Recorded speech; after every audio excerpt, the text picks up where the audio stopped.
월드컵 64경기를 모두 예상하고 분석하는 볼리TV의 신들린 프리뷰 14일차. 이제 모든 조별리그가 오늘 마무리되고요. 16강에 돌입을 합니다.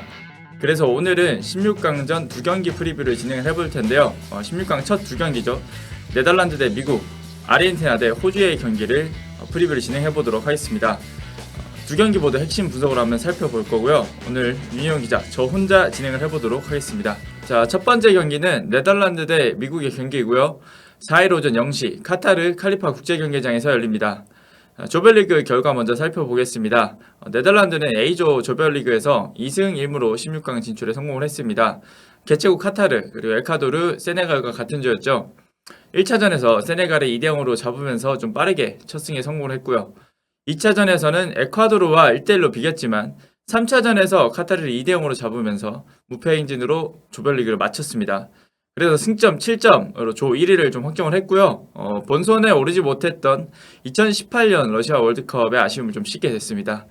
자, 미국 살펴보겠습니다. 잉글랜드, 웨일스, 이란과 함께 B조에 속했고요.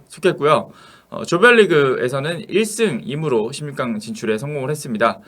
1차전에서 웨일스와 좀 아쉬운 무승부를 거뒀지만 2차전에서는 잉글랜드와 0대0 무승부를 거두면서 또 16강 가능성을 좀 높였죠. 최종전에서는 전반전에 플리시기 결승골을 넣으면서 이란을 잡고 16강 진출을 확정을 했습니다. 승점 5점으로 잉글랜드에 이어 2위로 진출을 했네요. 단 2골만 넣고도 16강에 진출하는 굉장히 효율적인 축구를 보여줬습니다. 자, 네덜란드 전력 한번 살펴보겠습니다. 2014 월드컵에서 팀을 3위로 이끌었던 루이 파날 감독이 이번에도 팀을 이끌고 있죠. 지도자 생활 은퇴 전에 다시 한번 월드컵 토너먼트에 도전을 해볼 수 있게 됐습니다. 조별리그 3경기 라인업을 한번 살펴보겠습니다. 조별리그 3경기에서는 3-4-1-2 전형을 사용을 했습니다. 1, 2차전에서는 주전 공격수인 더파이가 부상으로 좀 선발 출전하지 못하다가 3차전에서는 각포와 호흡을 좀 다시 맞췄고요. 더용과 반다이크가 있는 중원과 수비가 네덜란드의 핵심이라고 보면 되겠습니다. 핵심 선수를 꼽아보자면 바로 이 선수일 텐데요. 바로 이번에 나타난 네덜란드 월드컵 스타죠. 코디 각포 선수입니다. 23살이고 에인트호번 소속인데요. 이번 조별리그에서 3골을 넣으면서 네덜란드의 무패 행진을 좀 이끌었습니다. 키가 193cm로 굉장히 큰 키에도 스피드가 굉장히 빠르고 드리블 돌파력도 갖춘 선수입니다.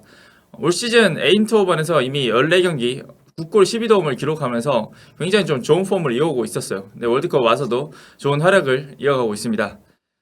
또 흥미로운 점은 조별리그 3경기에서 3골을 넣었다고 말씀을 드렸는데 각각 왼발, 오른발, 머리 다 다른 부위로 골을 넣었거든요. 이거는 베슬리 스네이데르 네덜란드 레전드죠. 이 선수에 이어서 2번째로 월드컵에서 이렇게 다른 부위로 골을 넣은 선수가 됐습니다. 또 월드컵 최고 스타로 떠오른 만큼 16강전에서도 또 상당한 기대를 받고 있습니다. 킬리안 은바페 그리고 레시포드와 함께 현재 월드컵 득점 선두에도 올라 있습니다. 자, 다음은 미국입니다. 미국 전력 한번 살펴보겠습니다. 미국은 피파 랭킹 16위고요. 북중미의 전통 강호죠. 그레그 벌러 감독이 2018년 2월부터 좀 팀을 이끌고 있습니다. 북중미 네이션스리그 우승도 거뒀고 2021 북중미 골드컵 우승도 거둔 팀이고요. 근데 이번 월드컵에서는 좀 다소 힘겹게 올라왔는데 그래도 8년 만에 올라온 것 치고는 곧바로 16강 진출에 성공을 좀 했습니다. 이란전 승리로 A매치 4경기 무승 행진도 끊어내면서 좀 분위기가 좋은 상황입니다. 자, 미국 3경기 포메이션 한번 살펴보겠습니다. 네, 조별리그 3경기 라인업인데요. 주로 4-4-3-3 포메이션을 사용하고 있고요. 잉글랜드 전에서만 4-4-2 전형을 사용을 했습니다. 아무래도 강팀 상대로 조금 수비적인 운영을 했는데 네덜란드가 이번에도 전력이 더 강한 만큼 이번에도 4-3-3보다는 4-4-2를 좀 택할 가능성이 있습니다. 자, 핵심 선수 한번 꼽아보겠습니다. 핵심 선수는 타일리 애덤스라는 선수이고요. 이 선수가 지금 미국 대표팀의 주장을 맡고 있습니다. 나이는 23살이고요. 리즈 유나이티드에서 활약을 하고 있습니다. 수비형 미드필더로 뛰는 선수고 왕성한 활동량과 좀 수비력이 장점이라고 할 수 있고요. 또 후방에서 뻗어나가는 패스도 나쁘지 않은 선수입니다. 올 시즌을 앞두고 리즈 유나이티드로 이적을 해서 굉장히 좋은 활약을 보여주면서 미국 대표팀 주장까지 됐고요. 조별리그 3경기에서도 모두 풀타임을 소화를 했고 미국 중원에서는 좀 핵심적인 역할을 맡아주는 선수이다 보니까 아무래도 이번 경기에서도 굉장히 중요한 활약을 할 것 같습니다. 자, 전력 변수 살펴보겠습니다. 이란전에서 플리식이 득점 후에 부상을 좀 당했어요. 그래서 전반전 끝나고 바로 빠졌거든요. 네덜란드 전에서는 좀 출전할 수 있을 거라는 전망도 있지만 뭐 출전하게 되더라도 지금 컨디션이 100%는 아닐 수도 있겠네요. 또 전방 공격수인 조시 사전트 선수도 이란전에서 좀 발목 부상을 당했는데 플리식보다는 상태가 좀 더 안 좋다고 합니다. 그래서 이번 경기에서 결정할 가능성이 있습니다. 아무래도 이 두 선수가 주전 공격수 조합이었는데 빠지게 되면 미국 전력에는 좀 손실이 있다고 볼 수 있겠네요. 특이사항 한번 살펴보겠습니다. 미국은 2002년 이후 유럽팀 상대로 월드컵에서 한 번도 승리가 없습니다. 6무 5패를 거뒀고요. 또 월드컵에서 유럽팀 상대로 역대 딱 3번 이겼으니까 유럽에 좀 약한 모습을 보이고 있는데 하필 또 16강에서 네덜란드 유럽팀을 만나게 됐습니다. 네덜란드는 지난 5번의 월드컵 중에 4번을 8강에 올랐습니다. 뭐 8강 단골 손님이라고 할 수 있는데 그래서 이번 대회도 좀 더 기대가 되는 것 같고요. 또 바날 감독 체제에서 10경기 무패 행진도 이어가고 있습니다. 참고하시면 좋을 것 같습니다. 자, 두 번째 경기는 오늘의 메인 경기인 아르헨티나 대 호주의 맞대결입니다. 4일 오전 4시 아메드 빈 알리 스타디움에서 열리고요. 먼저 조별리그 결과 한번 살펴보겠습니다. 아르헨티나는 조별리그에서 2승 1패를 거뒀습니다. 1차전에서 사우디아라비아에게 1대2로 충격 역전패를 당하면서 대회 첫 이변을 당한 팀이 됐죠. 좀 위기에 몰렸었는데 그래도 빠르게 수습을 하면서 2, 3차전에서 모두 승리를 거두면서 분위기 반전에 성공을 했습니다. 멕시코, 폴란드를 상대로 2대0 완승을 거두면서 1위로 16강에 진출을 했네요. 호주는 1차전에서 프랑스에 1대4로 좀 대패를 당하면서 시작을 했습니다. 그래서 이번 대회 최악체로 꼽히기도 했고 1차전에서 대패를 당하면서 역시 호주는 약하다 이런 인식이 있었는데 나머지 두 경기에서 이런 인식을 완전히 바꿨죠. 2, 3차전에서 튀니지와 덴마크를 상대로 1대0으로 연속으로 승리를 했습니다. 그래서 극적으로 16강에 올랐고요. 2006년 독일 월드컵 이후 첫 16강 진출이자 역대 두 번째 16강 진출에 성공을 하게 됐습니다. 자, 아르헨티나 전력 한번 살펴보겠습니다. 대회 전부터 우승 후보로 꼽혔던 팀이죠. 사우디 전에 패한 뒤로 오히려 팀이 좀 더 각성하고 있는 모습인데요. 리오넬 스칼로니 감독이 2018년부터 팀을 이끌면서 굉장히 잘 만들어 왔습니다. 2022 코파 아메리카 우승을 거두기도 했고요. 메시, 디마리아를 제외하고는 나머지 선수들은 세대 교체가 많이 된 편이라고 볼 수 있겠습니다. 자, 아르헨티나 선수단 한번 보겠습니다. 최근 3경기 포메이션을 보고 계신데요. 4-3-3 혹은 4-4-2 포메이션을 사용을 하고 있습니다. 폴란드 전에서는 4-3-3을 사용을 했지만 앞선 2경기에서는 모두 4-4-2 전형을 좀 가동을 했네요. 3경기 모두 메시, 디마리아, 데폴, 오타멘디, 에밀리아노 마르티네스 선수가 선발로 나섰고 이 선수들을 제외하고는 라인업에 조금씩 변화는 있습니다. 전술이나 이전 경기의 그런 활약도 분위기에 따라서 스칼로니 감독이 좀 빠르게 전술을 수정하는 모습을 볼 수 있겠습니다. 자, 핵심 선수 한번 꼽아보겠습니다. 이 선수 당연히 꼽아야죠. 메시입니다. 벌써 35이네요. 파리 생제르맹에서 뛰고 있고요. 아르헨티나 대표팀 주장이자 세계 최고의 선수죠. 드리블, 슛, 플레이메이킹 등 못하는 게 없는 선수이고요. 중앙, 측면 할 거 없이 이번 대회에서도 역시 프리롤로 자유롭게 공격을 이끌고 있습니다. 월드컵 통산 22회 출전으로 디에고 마라도나의 기록을 깨고 좀 새로운 기록을 세웠죠. 이제 로타오 마테우스 25경기를 뛴 마테우스의 기록에 도전을 합니다. 결승까지 올라가야 이 기록이 좀 깨지겠죠. 조별리그 3경기 연속골을 넣으면서 굉장히 좋은 득점력을 보이고 있고요. 아르헨티나에서는 해결사 역할을 좀 해주고 있습니다. 토너먼트에서는 항상 공격 포인트가 아쉬웠던 메시 선수인데 이번 대회가 사실상 마지막 대회이기도 하고 지금 컨디션도 좋은 만큼 이번 대회 토너먼트에서는 좀 어떤 모습을 보일지 기대가 됩니다.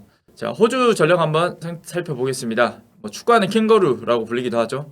그래서 별명이 사커루인데 그레이엄 아놀드 감독이 2018년부터 팀을 이끌고 있습니다. 주로 측면 크로스를 통한 공중볼 공격을 구사를 하는 팀이고요. 뛰어난 스타일 플레이는 없고 심지어 일본 2부 리그 주전 공격수가 주전으로 좀 뛰고 있는데 그래도 2차전부터는 단단한 수비와 한 방을 노리는 그런 확실한 컨셉으로 16강까지 올랐습니다. 최근 3경기 포메이션 한번 살펴보겠습니다. 네, 호주는 4-4-2 4-1-4-1 포메이션을 주로 사용을 하고 있습니다. 전형적인 약팀의 그런 선수비 역습을 하는 팀의 그런 포메이션이라고 볼 수 있겠네요. 오른쪽 풀백 자리를 제외하고는 선발 라인업에 변화는 없습니다. 정말 그대로 나서고 있어요. 전체적으로 봤을 때는 모이 선수나 어빈 선수가 있는 중원이 그래도 좋은 편입니다.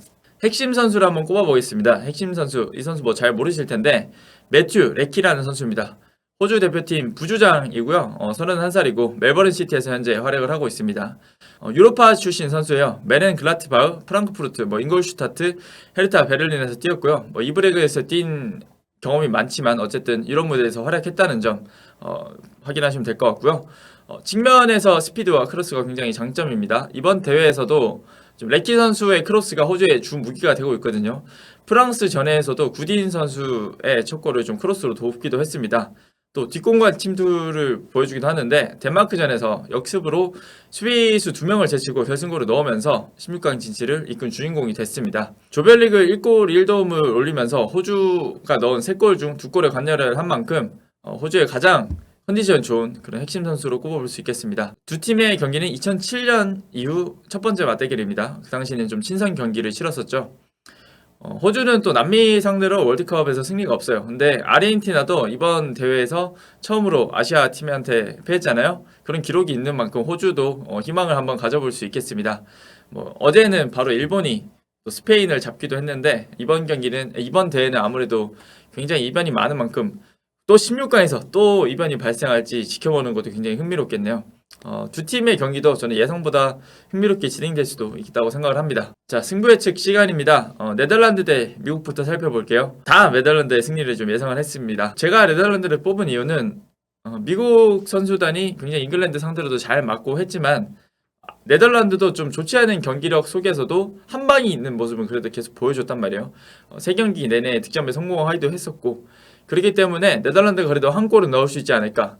근데 미국은 중원과 수비가 강한 네덜란드를 상대를 좀 득점을 기록하기 좀 어려울 것 같다. 이런 예상입니다. 자, 아르헨티나 대 호주. 제가 여기서 아르헨티나를 꼽은 이유는요. 아무래도 전력차가 있잖아요. 호주 대표팀이 이번에 역대 처음으로 8강을 노리지만 하필 아르헨티나를 만난 게 제일 큰 아쉬움일 것 같은데 지금 메시 선수가 역대 마지막으로 월드컵 우승을 노리는 만큼 이번 경기에서도 좀 득점을 해서 팀을 승리로 이끌 것 같습니다. 자, 승부 예측 적중률 한번 보겠습니다. 역시 현지에 있는 서영국 위원이 43%로 가장 높습니다. 나머지 3 기자는 34%로 현재 동률이 됐네요. 아주 조효준 기자가 많이 치고 올라왔습니다. 아무래도 현지에 계시는 우리 서영국 위원께서 현지에서 보는 게 좀 다른 것 같습니다. 서영국 위원의 픽을 좀 따라가셔도 될 것 같고요. 저희 기자들도 좀 더 분발해 보도록 하겠습니다.